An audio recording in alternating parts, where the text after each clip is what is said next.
out. Hello, and welcome to the Eleemosynary moment. My name is Aaron Spears. And I'm Brad Hathcock. Brad, I'm in my, what should we call this?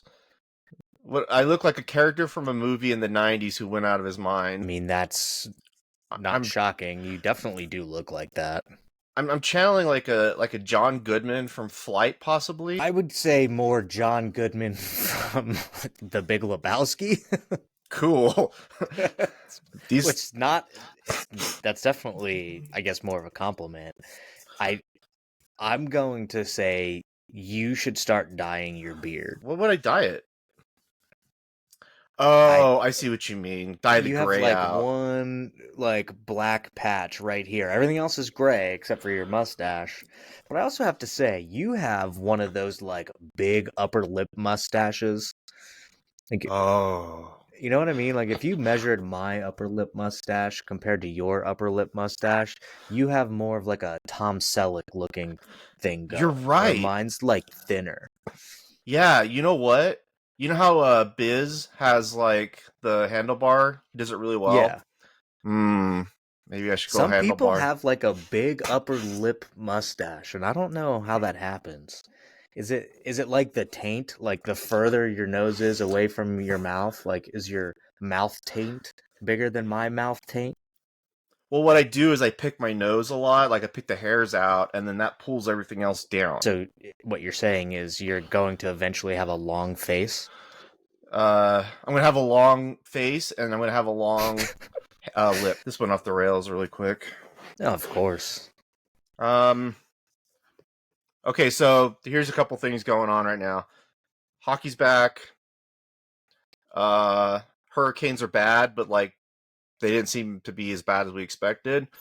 So maybe we don't even have to talk about that.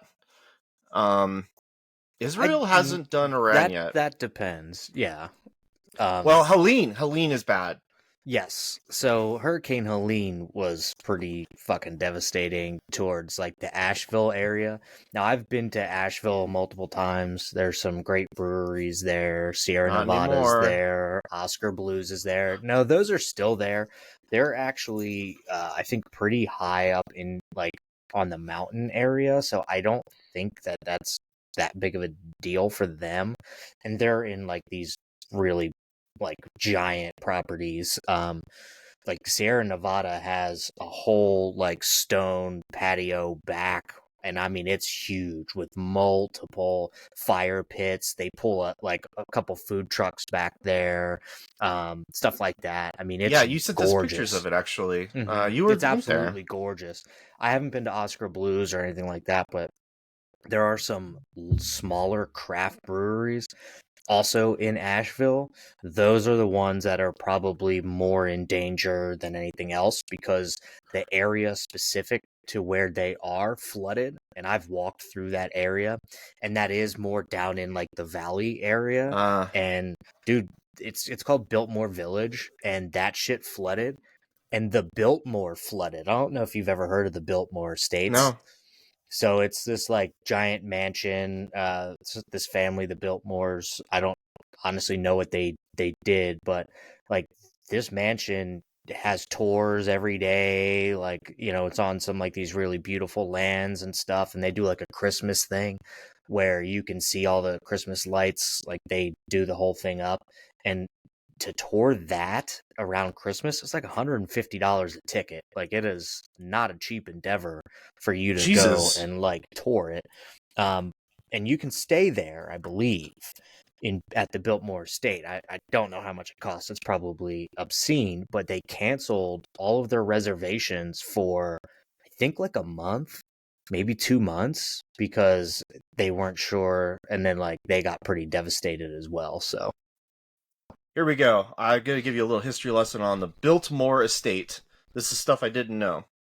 It's a chateau-esque style mansion built for George Washington Vanderbilt II between 1889 and 1895 and is the largest privately owned house in the United States at 178,000 square feet. wow. Dang, dude. Let's see what George Washington Vanderbilt did. He's just one of the Vanderbilts. Okay, there you go. Yeah. So America's first there you go, the rich Vanderbilt family. family, but they called it the Biltmore Estates. But obviously, what's huge there is a lot of colleges and things as well. It's very much a college town, so I'm interested to see how that really has gone. North Carolina has been the one that's gotten really super fucked by Helene. Dude, like entire small towns are being wiped off the map.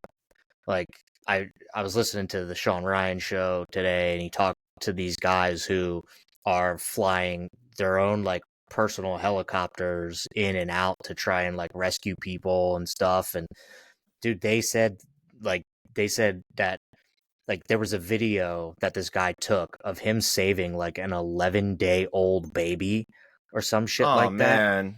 And dude, what he said is that the government took that footage and started showing it like they were the ones that actually rescued this baby when it was him. Like he did it, and he's there with a nonprofit organization trying to rescue people. And he also said that they filled a C-17 airplane full of supplies so that Kamala Harris could come and do like a photo shoot. And then they never actually sent the supplies. They just did it for a photo shoot. And one of the guys who was like, I guess, responsible for part of like that plane and everything called this guy who was like former, I think, special forces and shit like that, and was saying that they had no intention of delivering those supplies. It was literally just for a photo shoot.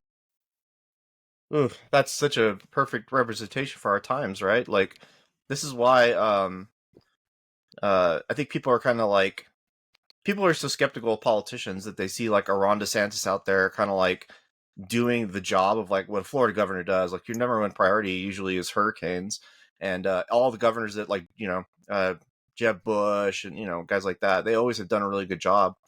Um, and so people are kind of like, oh, he's just in to make wins or whatever, and it's like, no, he's actually doing a really really good job. They always do. Like Yeah, but North Carolina is like the opposite. that's why they're trying to pin on him that like he didn't accept Kamala Harris's call or whatever. But he said on TV, I believe Ron DeSantis did, that he missed her call because he was on a flight or something like that. So if she called, he missed it.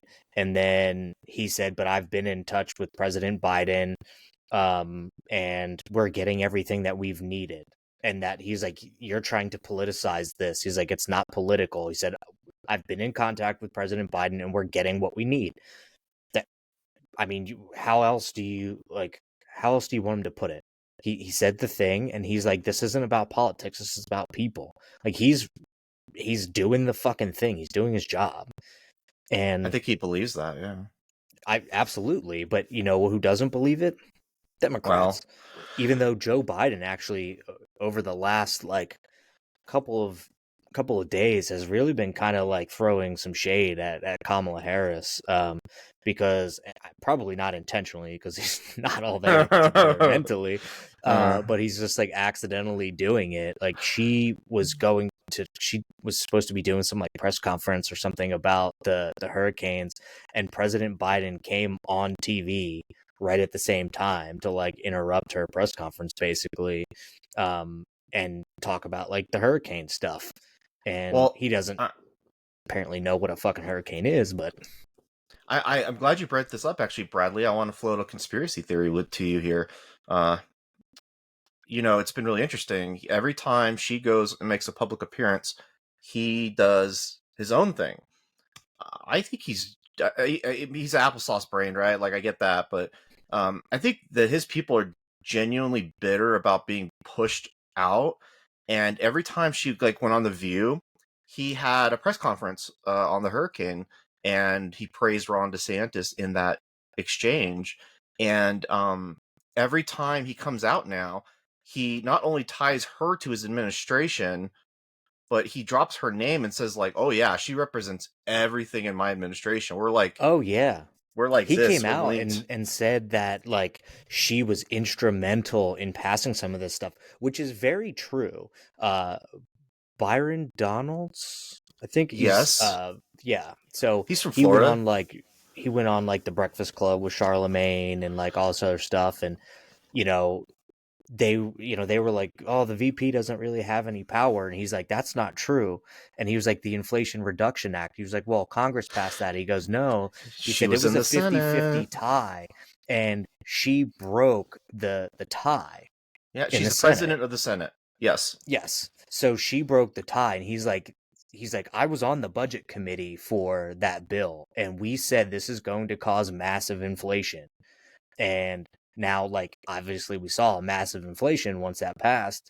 And so she's directly, he put it, that she is directly responsible for the mass inflation that we're seeing. And they tried to say that's not true. And then he was like, I have receipts. And he like broke out this whole thing and talked to her, like told the girl who said that he was wrong that she broke the tie for that bill. And so that it is directly her fault. Well, these people kind of take away the agency of her, either intentionally or not, saying like, "Oh, she's just this dopey vice president," and then what do you? She's responsible for everything because she's so experienced, except for she's not responsible for anything when it's convenient. Right. So I do find that sort of like it'd be interesting to go back and see who said like we need the Inflation Reduction Act now, and for those same people to go, oh, it's not her, it's Biden's thing, and that would be an Right. interesting, yeah, But remember what she said at the debate. She said, when I get in there, I'm going to fix everything. yeah. But you are already there, so you are causing the problem. Like, what are you talking about? Like Like, if you're you causing really, the problem. yeah, if you cared about the list of issues that she claims to, like immigration, like the economy, then she would just bring up the old man and go like, hey, can we like do something about this border because it's making us look bad. Um, my theory is that she was just gonna like retire after all of this. She didn't expect to be the nominee, so she never did anything, and then now she's got to walk all this shit back. And we really don't know. I still don't know what she believes on anything, actually. Either of them. No, I mean, but Waltz yeah, too. I mean, to be honest, you can't really say you believe what Donald Trump says either, because he's very clearly a liar. He's He was weaving. on he bobbing He and weaving. He weaves. was on the Flagrant podcast with Andrew Schultz, and I gotta say, he sounded very sane and funny. Like, he is a funny guy, and I think a lot of people can agree with that. Um, It's just but sad that Andrew Schultz, the comedian, who is a brilliant comedian, oh, gave absolutely, had the best interview that Trump has had. Him and Theo Vaughn. I mean, Theo Vaughn was more like kind of silly, but those guys have had better conversations than any adversarial media with Kamala Harris, and it shows because she just had her first hard interview on 60 Minutes where Bill Whitaker or whatever his name is, he was like yeah. asking her some like really good questions, and boy, she said some dog shit, and then he's like, "Could you clarify that?" And she's like, "I cannot clarify that." It He was took her to task. I must say, CBS actually did a really good job with that in 60 Minutes, because nobody has asked her questions like that, really. Like, she went on that Something Daddy podcast, right? call her Yeah, daddy. Call Her Daddy, and that was the first time I ever listened to it, and will be the last time I ever listened to it. I I wouldn't have wanted even to done hear that. what she had to say. Sure, It was They talked about nothing. right. Literally nothing. Like, it was a complete fucking fluff shit interview. But like, Kamala Harris went on that interview with those two basketball player guys, and they looked at her like she was a moron half the time. And then she does this CBS interview, and I mean, he actually took her to task, and she was bad. So bad that CBS went back to edit it to make her look better. And then the campaign comes out and go, well, we don't control their edits. Bullshit. Bullshit. I mean, you don't just like make a call and go like, "Hey, could you just?" I mean, 60 Minutes is actually really well known for that because they do when they edit the episodes, whoever produces them, you know how they do that thing where they try to explain the position of the person they're talking about. So they're like, Kamala believes this and blah blah blah, while they're having like Right. a clip of her walking through a park. Um, so they do change clips and stuff, but here it was a little more egregious because the answers were virtually different. Oh, they were 100% different. You asked the same question, but you got a different answer, Yeah. because you caught just the one piece of coherence in her sentences, and you splice that to be your answer. But like, So, if you notice, every answer she gives was, "I was raised in a middle class family," oh and god, like yeah. some other bullshit about her, like her past. Or she keeps talking about recently when she got the nomination nod from Joe Biden, and he called. She was either making pancakes and bacon for her nieces or some shit, or she was like cooking a roast on Sunday. Like, she can't even answer basic fucking questions. Now it's apparent that she did a town hall and had a fucking teleprompter in front of her. Like Yes. that, And what happened? that shit's coming out. Oh yeah, the teleprompter failed and she fucking had a meltdown.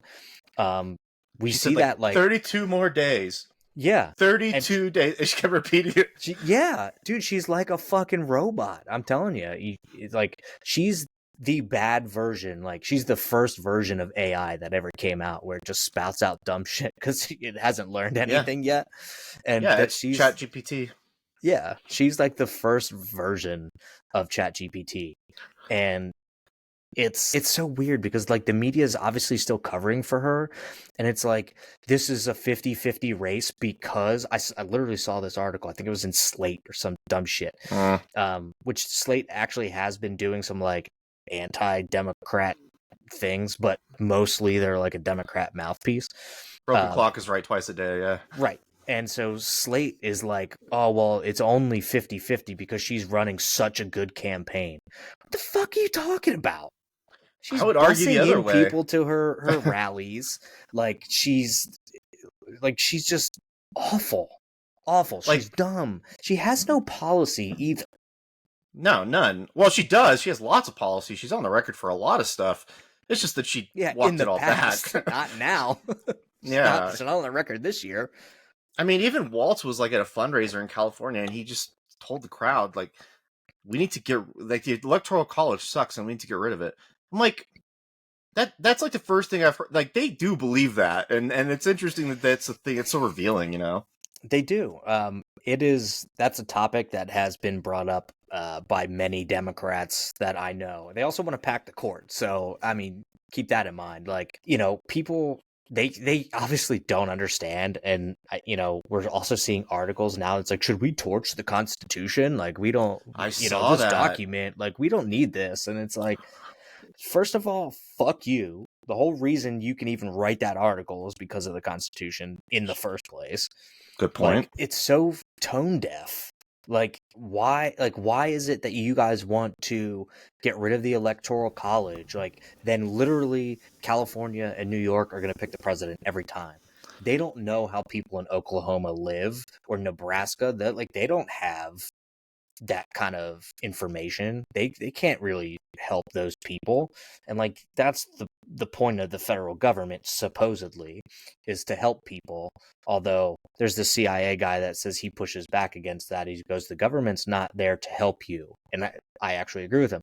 The government is not there to help you. They are there to preserve the Constitution, ultimately, in And the fight event wars. that the United States collapses or something happens, that like a mass event, that if they survive, they can preserve the Constitution and the government of the United States. They're not there to help you.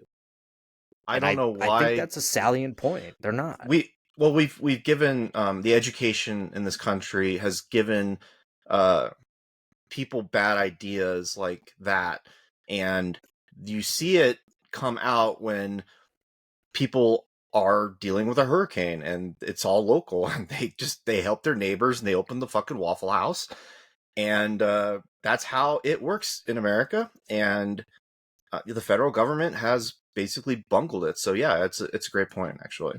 But dude, in North Carolina, like, even on a local level, these guys that I told you were on the Sean Ryan podcast were talking about it, and they said that some of the communities are helping each other survive and like get through this, because they live in towns that are one road in, one road out.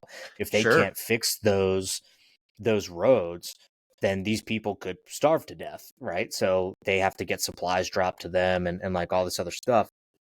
And they said like some communities are helping each other out, but then other communities, like people have tried to kind of like take control in that community where they're handing out supplies, and then like certain people are trying to control the flow of those supplies. And these like nonprofit guys are like, no, fuck you, that's not going to happen. Everybody's getting rationed out properly. Like, you guys aren't controlling this shit. You know, it was very eye-opening, right? Because they actually talked about this, and we can kind of move away from this subject, I suppose, but kind Sure. of all-encompassing. Like, they talked about how like the government is saying that don't listen to the conspiracy theories and like the misinformation about these, you know, what is happening there, and like the hurricanes, and we have planes there, or like helicopters, all this other stuff. And like, these guys are there. There's video. The one guy said like his video was third party fact check when it's from a first party source. Like, that doesn't make any sense. Like, that's literally the experience that he's having, and social media is fact checking him, even though he's So physically there. I want to also mention that there was that exchange with Peter Ducey, and this is where that whole misinformation thing kind of goes Right. way off the rails. He asks her, Corinne Jean Pierre, a question, and she tells him that his question is misinformation. That's not what questions aren't misinformation. Like, that doesn't even make sense. Like, you just answer the question if it's true or it's not true. Not even that. Like, I'll push back on that just a little bit, because it's not even that she said the question is misinformation. She said the way you're asking it to me is misinformation. See, that is so. But such a new. It's their way now of doing this, right? Cheap Right. fake. Well, yeah, it's the cheap fake thing all over again. Like, you're just trying to basically, what was that? Ministry of Truth your way to fucking, you know, give like propaganda. Like, that's what you're doing. You know, Yeah. like there, you know, there's an issue where like Homeland Security, like Mayorkas, whatever, is saying that FEMA doesn't have the money, and FEMA's under like a judicial watch thing for like $7 billion that like they found that FEMA just like has laying around or some shit like that. And you know, and then the White House is coming out saying that like they have all the funding that they need and like all this other stuff. And like, I know somebody who posted like, well, you can ask, like, yes, they're getting $750, but that's that's misinformation, that's all they're getting. You can request up to like $45,000 on FEMA's website. None of them have fucking internet. Yeah. So I where mean, are they going to ask for the money? Not to mention, money helps, but not when your house has completely been fucking destroyed and you have no insurance. You don't have insurance on it, yeah, you can't because that's drink the big thing. A money. lot of these people don't have flood insurance. Also, another just example of like a citizen doing the work. You know, Elon Musk, speaking of the internet, you know, he put the Starlink satellites out for them. That's something that, like, you know, our government has something called like the infrastructure bill that, you know, hasn't even deployed internet, like not even like a charging station. None of it that was allocated. Anyway, I don't want to like talk about the hurricane only exclusively. Um, but can we bring back CBS for a moment? Yeah, certainly. Okay, so CBS had that one interview, right? But CBS is also the network that was live fact checking JD Vance, and they were wrong, by the way, even though they broke their own rules doing it. Correct. And so this is like one of the most egregious. Uh, I don't know how to say this. See, a lot of news sort places are kind of like changing the way they're doing things because it's not working. The current model's not working. CBS has not learned their lesson. And so this is the story I want to bring up about Ta-Nehisi Coates. He wrote, this guy's like a complete midwit, and he wrote this book. I don't remember what it's called because I don't give a shit, but he was being interviewed on CBS on the morning show.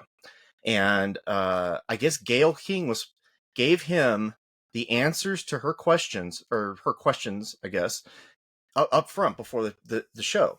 Well, she didn't get to ask any of them because this other guy named Tony something, it starts with a P, so we'll call him Tony P, grilled his ass on this book. Ta-Nehisi Coates went to, I believe, the West Bank for 10 days, came back and wrote a book, and his book is basically trying to draw an equivalency between race in America to that region. And he's saying, if I were to boil it down, I would say, like, the Jews are the white people and the Palestinians are the black people. And that's that. Even though there's like nobody understands this region of the world, right? So this guy actually asked him some other questions, like, do you realize in your book you never bring up the intifadas? You never mention Israel. You don't bring up any of the attacks on Israel. And he wasn't expecting any of these questions, so he was kind of blindsided by it. So they all end the interview, blah blah blah, everything's fine. So then internally at CBS in their news division, a lot of the staff got really pissed off that this dude asked these questions to Ta-Nehisi Coates, because you can't do that. He's a black author who writes, bullshit. Nobody's ever pressed him on any of this. And they brought the guy out for a struggle session, Mao style, and he had to apologize to everybody. And the audio link got released to the Free Press, and they've been writing a lot about it because some people in that organization are actually kind of pissed off about this. And I just thought it was really interesting that, like, CBS still has that rot inside where it's like, you cannot ask a black man questions. You can't do it. And Right.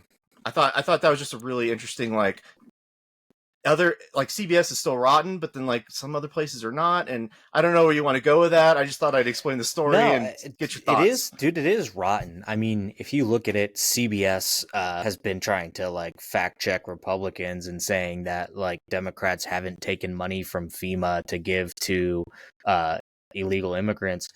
And that is absolutely not true. CBS, I believe it was, did a whole fucking, like, expose on it. Like, they did their own news story about it, and then are sitting here and telling Republicans that that's not true.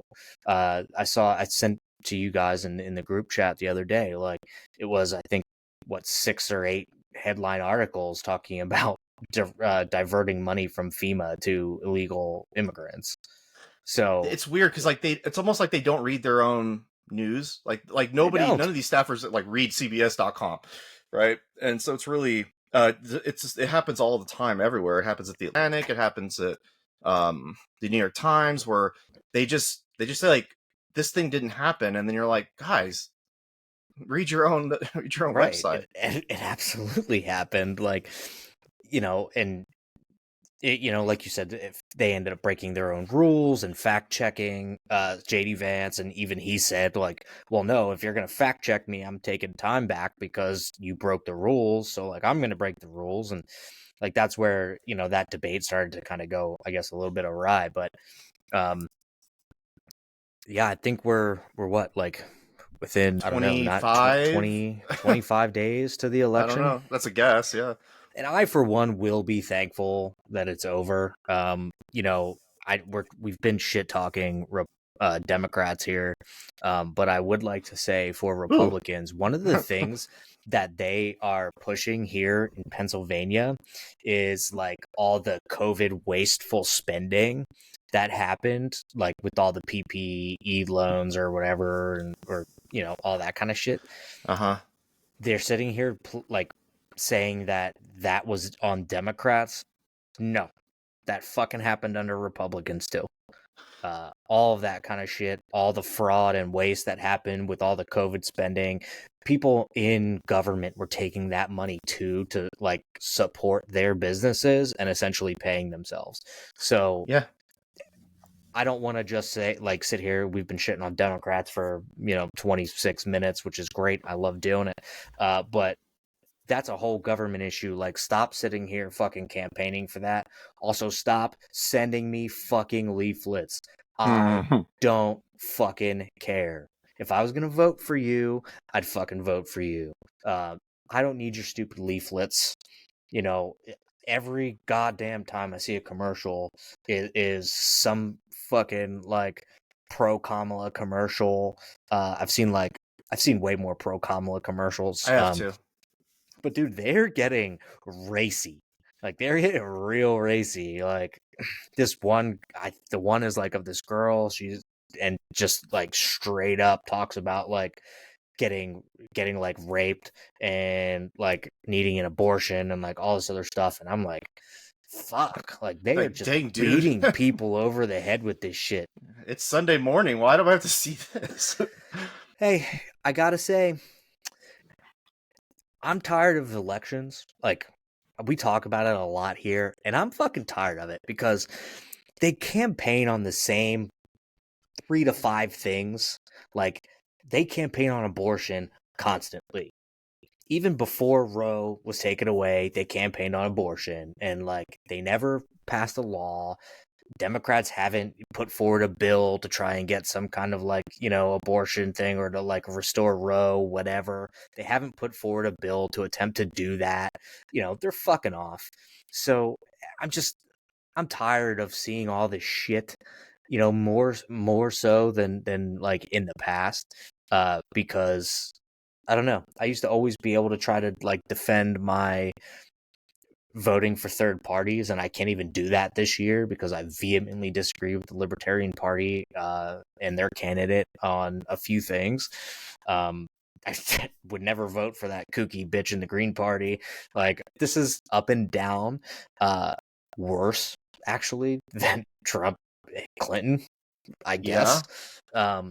Because at least, and I can't even believe this is going to come out of my fucking mouth, Hillary Clinton had experience and wasn't a complete moron. I mean, she's been able to kill like probably 100 people without it ever getting back to her. Okay, so I mean, she's got something going on up Allegedly. there. Yeah, where like Coconut Head doesn't fucking have that going on, and that's not Matt that I'm talking about. It's just Yeah, that's a little inside joke for us here at the Eleemosynary moment. yeah, it's true. I've also been thinking about the the big picture, right? So when you think about it, like who's been in charge for 16 years, like for the majority of that time, it's been a Democrat president, and it might continue to be that way. And Correct. man, they just really like talking about how bad things are, and I'm like, yeah, okay, you But guys that were in didn't come just charge. from 4 years of Trump. Like, No, it's a like it's long, been it's a this big, way forever. yeah. I mean, Yeah, it's just you go back to the gross. you go back. I'm sorry to interrupt you. You go back to the Obama administration, and that's kind of where all this started. Like, it started with him making a deal with Iran, and this stuff snowballed over like I said, 16 years, and now you've got like the Middle East completely fucked, and Russia and China, which I guarantee you is something's going on there. Um, and I just think that like you look at the big picture and you're like, it all kind of started back then. That's when all the Yeah, speech policing started. I hate using the term woke, but like that's when kind of like woke started. Um, and so you just kind of follow it, and it's just that's where we kind of get here, But I, I'm not as pessimistic as you are on elections. I get why you're burned out. Um, I think this too shall pass, though. I do. I yeah. I mean, maybe my prediction comes true. Yeah, well, This like is you the told me, last you election we you ever have. you'll be the first person to tell me. Oh, I So know.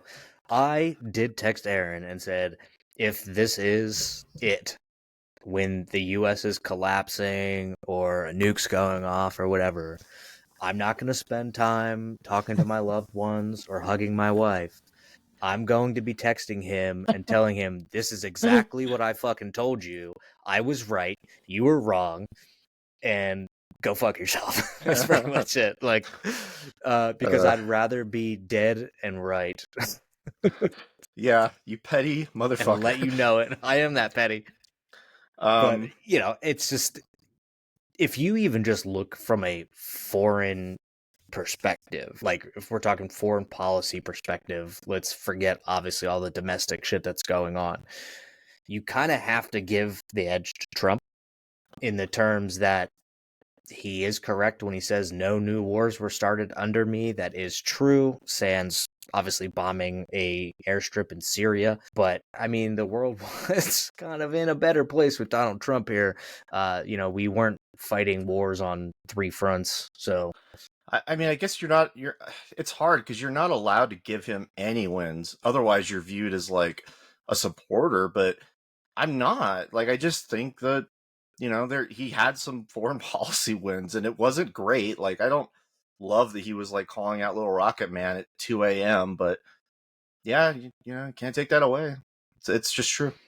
yeah, I think on foreign policy, you have to give it to him. Like, the world was in a more stable environment, like when he was there. And like when he says, like Russia wouldn't have invaded Ukraine if I was there. I believe that. Do you? I don't know. Like, it's hard to say. I mean, we've had, what, 40 years of NATO expansionism.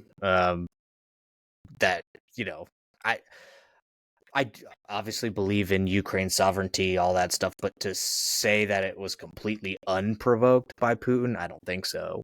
But that's Oh, just I kind of do, how the but world works, right? What's you know, funny we. is Oh, go ahead. the CIA guy that I listen to a lot.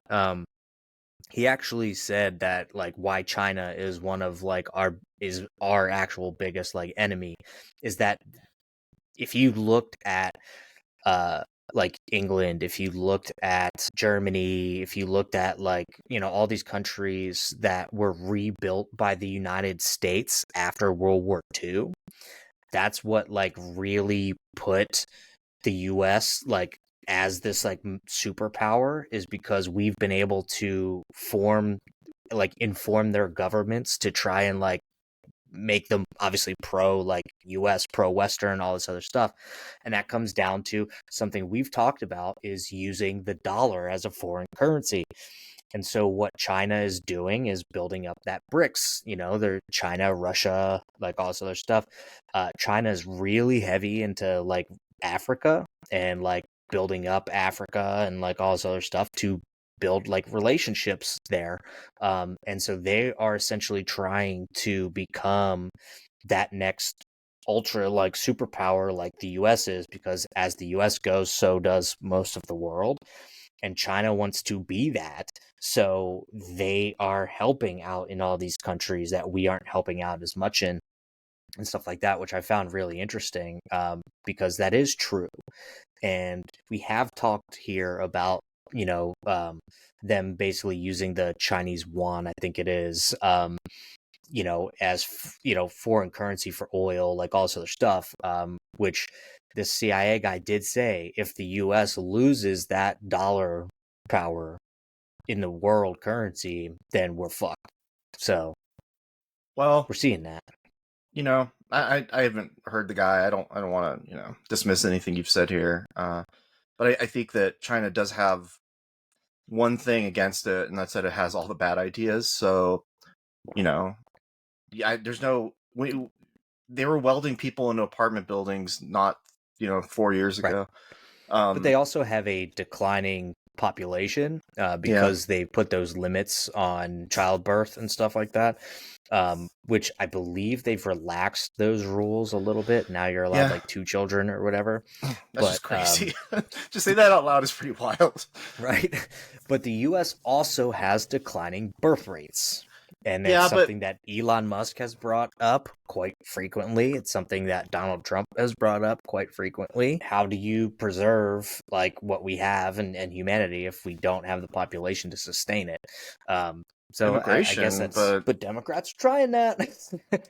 Well, we're gonna find out if that experiment works or not. Because when people come to America, they tend to build generational wealth, and they do well, and you can only do that in America. But I don't know. We're letting terrorists from Afghanistan in there. That kid just got arrested for plotting an ISIS attack. So, but see, remember, the Democrats are telling you that is not true. That there is not one single fucking person that's coming to this country that is a criminal, basically, and that's not true. We did just see, lots. I think, the numbers that came out from ICE that they were so high. it was like 460,000 or something like that. That might be too high. It might be like in the 200s. Are known criminals. 13,000 of which I think were murderers. Yes. I think another like 15 or 16,000 were rapists. Uh-huh. Like all convicted. Like all of these people are convicted.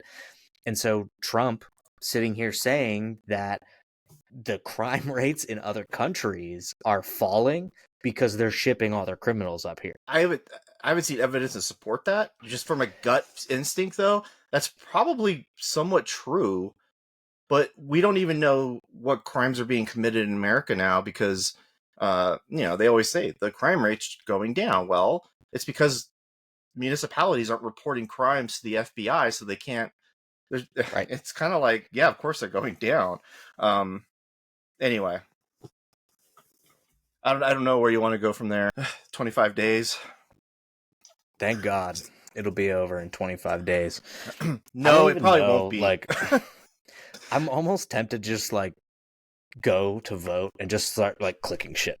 Like click on every other one or something. I don't know.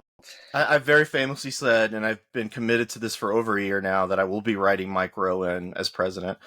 You have been pretty committed to that. That's true. I'm going to do that. I got my ballot in the mail, so I'm gonna do that. But yeah, it's well, that would be fraudulent according to Donald Trump.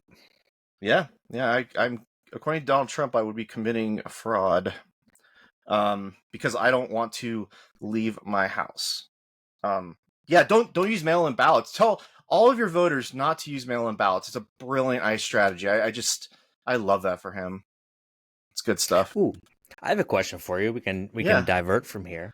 Cool. You and I both have ordered the Terrifier popcorn bucket. Ooh, yeah. Off of Cinemark. Have you received anything about like even an email about it shipping or anything? No, I haven't. Because I haven't received shit either. Huh. Well, and the movie's out now. I would like my popcorn bucket. Me too. Yeah, actually, I was reading Cinemark's website on that, and there was another thing on there for something else, Terrifier related, and you had sent it to me, and I went in there and looked, and it said, "Oh yeah, pre-orders now for shipping in like February of 2025." So I don't know why it would take that long. Like, are they planning that for the release of the DVD, or I don't know? Yeah, I don't know, but I did go and see the Terrifier 3 last night in preview. So in preview just basically means it's like the day or 2 days before the movie comes out officially. They have like one showing. Technically they had two because most AMC theaters, I believe, were doing a double feature showing you Terrifier 2 and then Terrifier 3. That's a lot of Terrifier. Those are long movies. Terrifier 2, I think, is like 2.5 hours long. And I will say this one is supposed to start at 8. Most movies are like 30 minutes of previews at this point. So it was over by like 10:30. I was home by like 11. So it was about 2 hours long. Apparently, it made $2 million just off preview alone. Wow, that is great news. That's great news. I want to see these franchises succeed because I want more of them. This was one of the most packed movies I've been in all year. That's awesome. Now, I've been to a ton of movies this year. I plan to try to continue that theme. Obviously, I've been to more movies when better movies are coming out, but it's been pretty slim pickings the last like couple of months. But this movie, apparently just on preview alone, $2 million. I'll do a little show and tell here. I have a little something from the Terrifier movie. While you're getting that, I just want to mention that, no spoilers or anything, but please give us your thoughts on where it ranks among the Terrifier films. No, I'll give it a shot. This is the poster. Oh, that they provided me. That is a really cool poster. So, word of advice to movie theaters: don't give out a fucking poster when I have to go sit somewhere for like 3 hours. I had to roll this bitch up and put it in my hoodie pocket because it was just otherwise like I would have had to fold it or something like that, I wasn't taking it back out to my car. Like, come on. But this is what they provided. Just for the AMC did listener, not it's have their own bucket. just for the listener at home. The poster features Terrifier in a Santa Claus outfit, which I love. Art the Clown as Santa Claus. That's such a great idea. It was very much a Christmas movie, for sure. Cool. Just in the sense that it takes place during Christmas. And he does some like pretty funny things with Santa Claus. I really enjoyed this movie. Where does it stand in the pantheon Yeah. Give of us the Terrifier ranking. movies?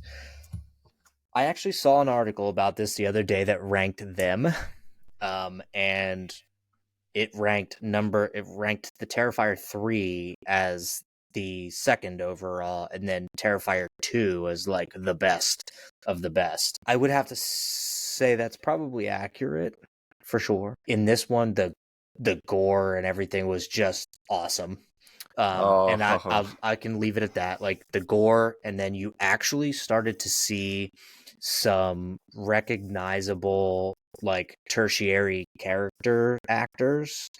Like there's a guy who I know was in Mr. Deeds, and I know that I've seen him in other movies. And there is one special cameo in it that you'll know who it is if you're a big fan of horror movies. Oh, cool. Okay. That's it. I don't want to give it away, but you will know who it is if you're a big fan of horror movies.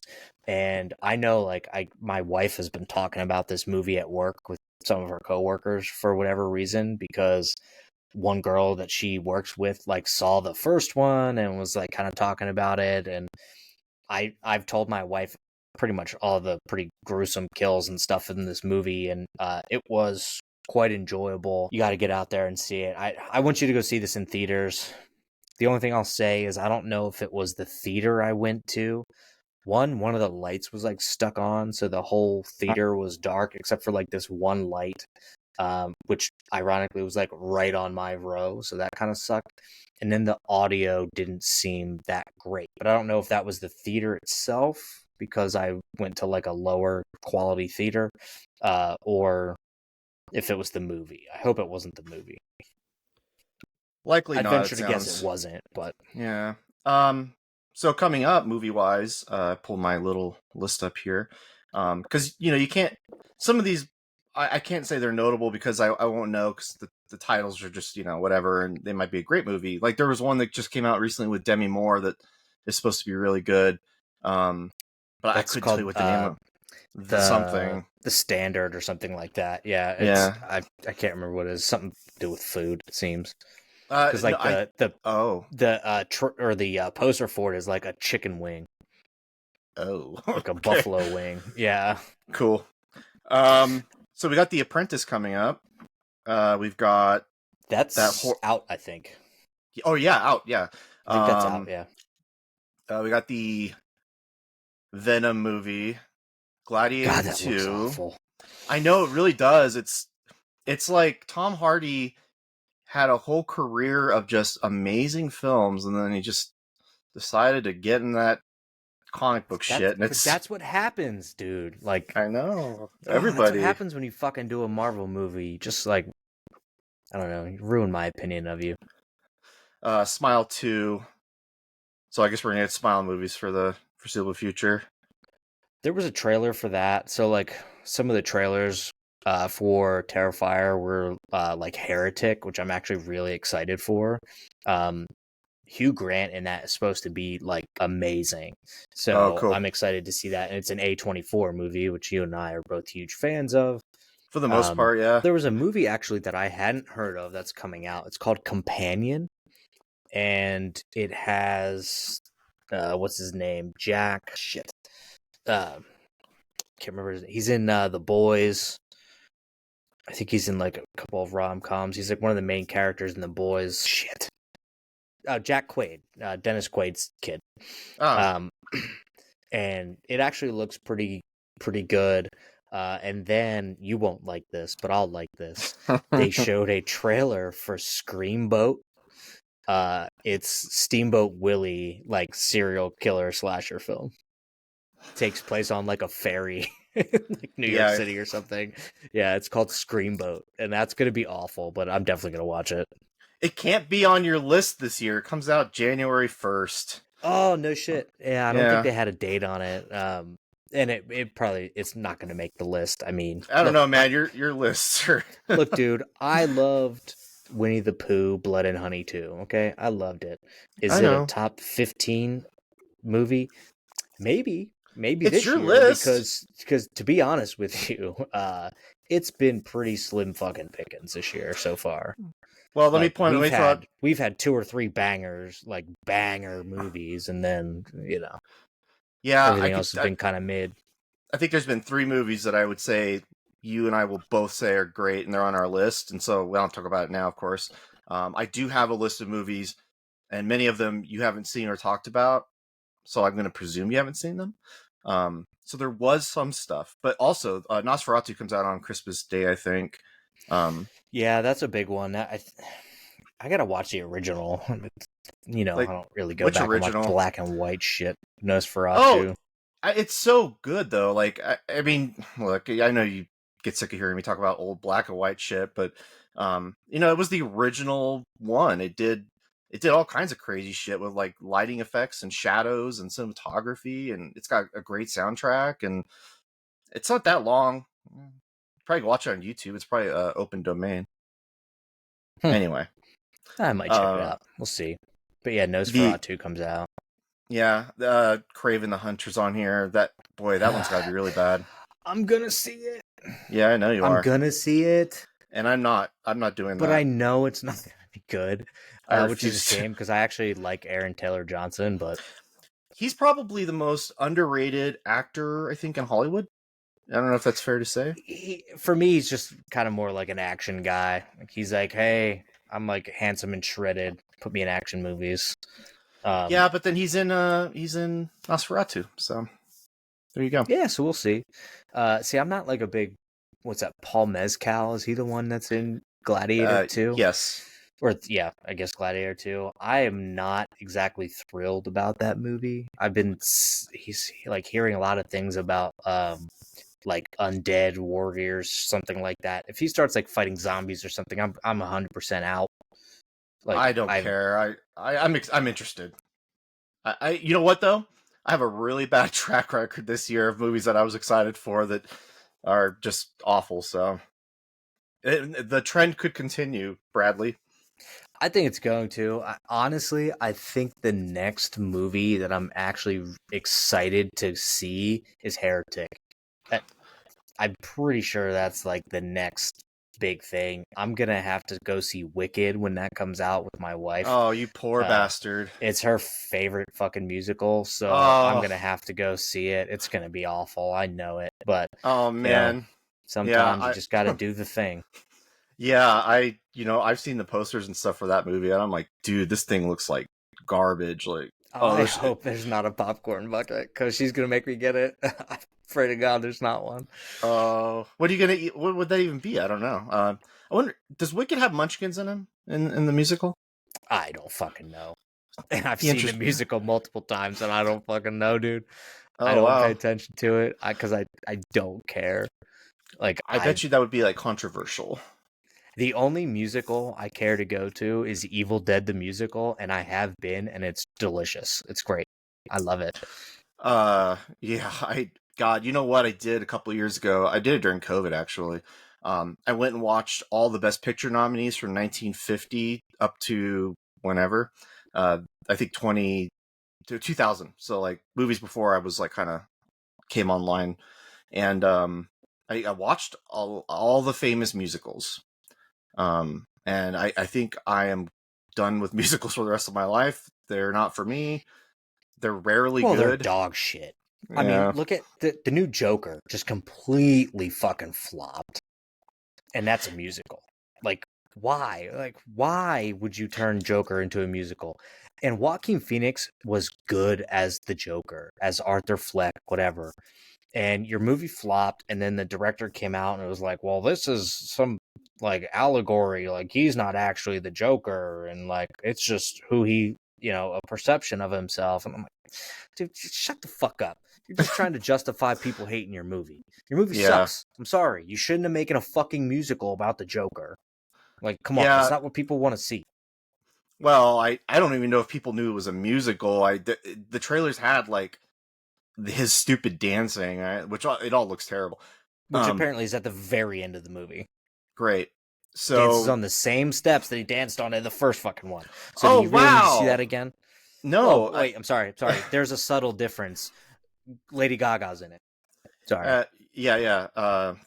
Somebody who's definitely known for high acting skill. Okay, well, I'm gonna do a little show and tell really quick. I have to say, Lady Gaga actually was not bad in A Star Is Born. I don't know if you saw that. I did, yes. It was actually really good. It I was, yes. enjoy that movie. One of my favorite scenes is when Bradley Cooper takes that boot and just like smashes a bunch of pills on the table and starts like snorting them. Dude, Underrated. that movie is fantastic. You're right about that. But I digress. I got the Caligula Ultimate Cut. It's obviously backwards because of the camera. But it's interesting because the movie Caligula was, I think it might still be, if you adjust for inflation, the highest budget independent movie ever made. I believe it was the guy who owned Hustler magazine, and he wanted to make a. Have you ever seen Caligula? Yes, when I was like 12. Oh well. Yeah. Oh boy. My dad showed us some really fucked up shit. Like we would watch Faces of Death and like, crazy shit like that when we were kids. So I have seen Caligula, but I will say it's been quite a long time. Well, I rewatched it. This obviously they added in all this other stuff, but anyway, the hustler guy wanted to make a highbrow porno. So what they ended up doing It's was definitely that. Yeah, it's definitely that. And it's got Malcolm McDowell and Helen Mirren in it, two of the great actors of their generation, and they're quite good in it. And it's an interesting movie to watch because the production, the sets and everything are really cool. They're all really big and static. So there's like multiple levels to everything. And then the characters kind of move around and, they're like meant to be kind of like, I don't know. It's almost like watching a stage play. If that might be an apt description.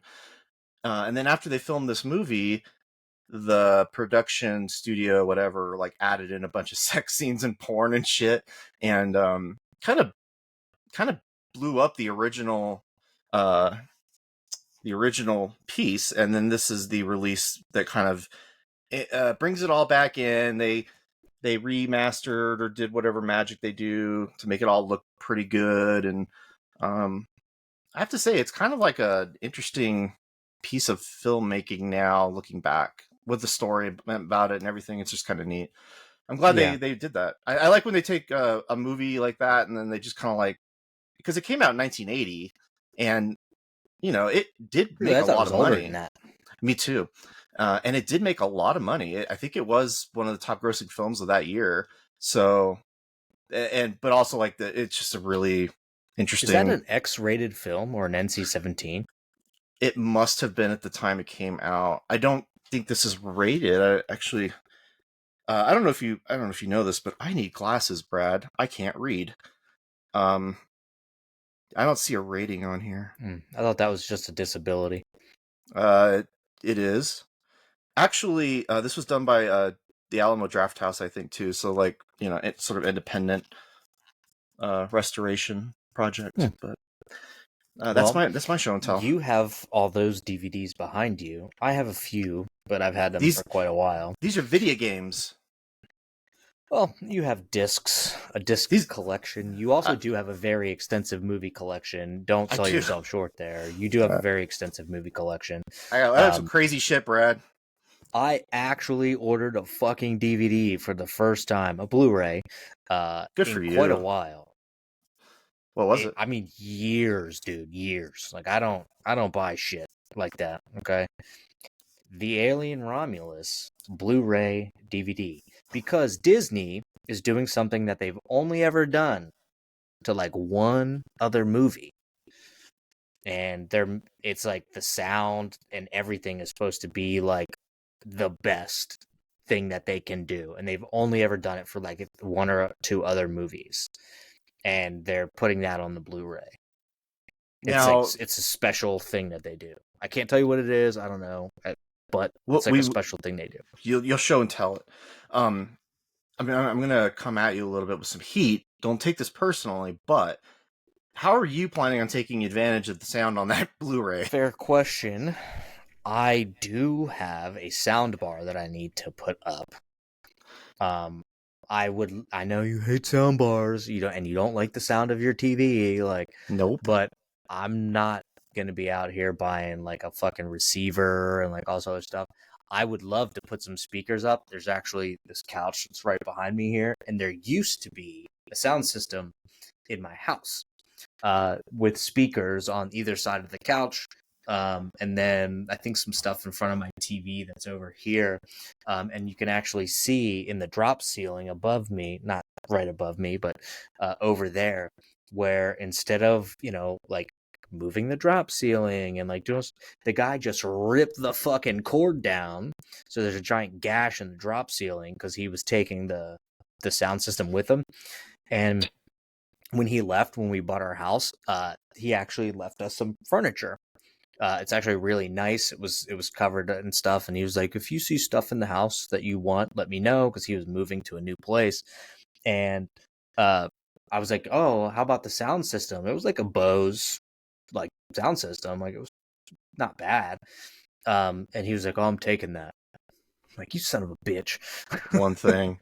Because yeah, that's the one thing I was like, that would be pretty nice, because I don't have one, but it's kind of a small space, so like it's tough to have like all of that because my dogs already bark at the TV as it is, let alone if I have a huge like subwoofer and shit down here too. It's just gonna kind of create more problems.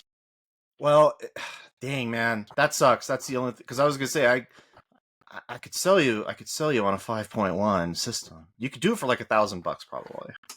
No, I do want to, and maybe I eventually will. But that's the point of having the DVD, right? You have it forever. Yeah, absolutely. That's why I've been buying physical media for a long time now because I'm sick of all of it. I'm sick of the edits. I'm sick of them going back and changing things or editing out the N word and the French connection, which I found just completely egregious. Like, stop fucking with these movies.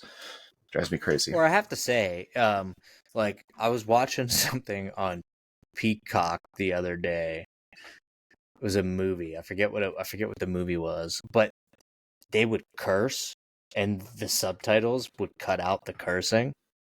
Like somebody would say, "Go fuck yourself," and they were just like, "Oh, go away." It's like that is definitely not what the fuck they said. Like, what is going on here? And it was like the most egregious closed captioning I've ever seen in my life. But it was kind of funny. But like to a DVD perspective, I'll say this: me and my wife, like during Halloween season, spooky season, she likes to actually watch some certain horror movies. She won't watch something like the Terrifier, whatever. But she wanted to watch the original Amityville Horror. All-time classic for me, a favorite. I did enjoy that movie. The original from like 1980. Yeah. And we couldn't watch it on the DVD because it would have this like flicker on the TV where it would just like, it was constant, where it was just like subtle flickering. And I'm like, I can't watch this. It's like I'm looking through like like something where it's like a film strip that's kind of like constantly going, but you can see the changeover. And I was like, no way, can't do it. Wow. And so we ended up finding it somewhere to stream, but I was like, I can't do that flickering shit.